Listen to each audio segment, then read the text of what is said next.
Happy Friday and welcome to your weekly update. This week it's going to be slightly different. I only really want to talk about one subject.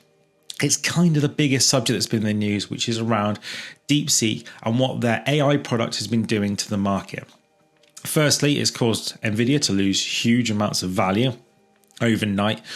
It's caused Sam Altman and the team at ChatGPT to claim it's copying them, and it's caused a bit of a panic, especially in the US, where the restrictions they put in place over chips, NPUs, was supposed to stop Chinese development of AI tools and supposed to hinder them. It kind of really hasn't worked because from what we're hearing, this model is more efficient, it runs cheaper, it can run on less NPUs, it's less resource hungry, which therefore means that all of these big developments that Nvidia have been doing around teraflops and teraflops of compute power become irrelevant, which means you probably don't need a nuclear reactor to run some of these models.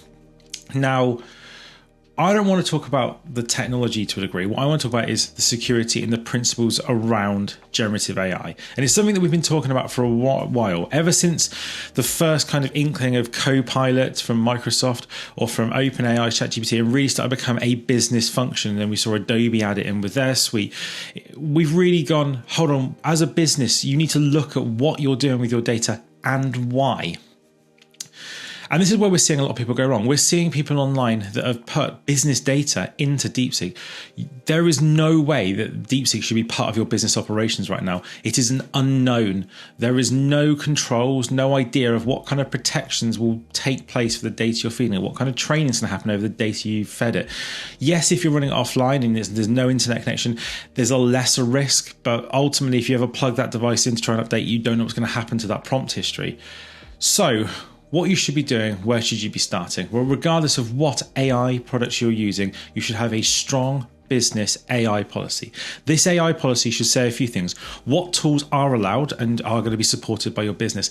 Now, I suggest these should be only ones that are business focused. So your Adobe suites, your Microsoft Copilots, and your kind of premium products from ChatGPT. I would suggest at this point that you're not going, oh, well, there's 27 other products that have AI in them, we can use all of them. Focus on one or two that you know are going to get you business value, because as you start spreading yourself too thin, the ability for you to review the security, the protocols, the protections, and the data control from those businesses becomes very difficult. You want to focus on what you can deliver. Once you've done that, you want to go into those products and make sure that you can control the security in a way that you want. This is really easy with Microsoft Copilot. You can quite literally turn off the learning so that they're not taking any of your data. You can control it and can containerize it inside your 365 environment. Go and make those changes. Make sure that your data remains your data and that anything that your users, your business uses it for, is controlled. And once you've done that, review the usage and adoption. So go back, make sure you're using tools like CoreView, or if you've got built-in tools inside of like the Adobe Suite, to see who's using the generative AI tools and make sure that the adoption rate is really high. If the adoption rate isn't really high, don't roll any more out. It quite clearly isn't working for your business. Go back, retrain the users, make sure the adoption rate is hugely high for the AI products you put in place.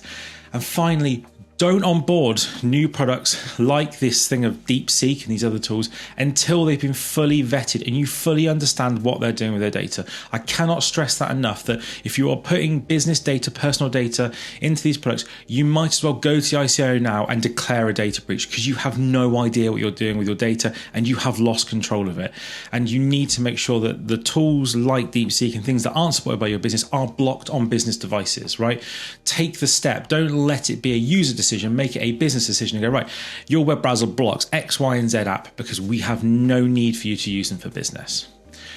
Outside of that, quickly on the Planet News, as I've mentioned a number of times, our live hack immersion is coming up on the 13th of February. It is looking amazing. I'm so excited. We did a dry run of it this week, or a technical demo, and some of the content is so exciting. I cannot wait to experience that with you all when you join us. If you haven't secured your seat, use the link, get signed up. If that date doesn't work for you, drop a comment and just say, doesn't work for me, any more dates, because I might have some more news for you. And finally, obviously, my education roundtable is coming on the 6th of March.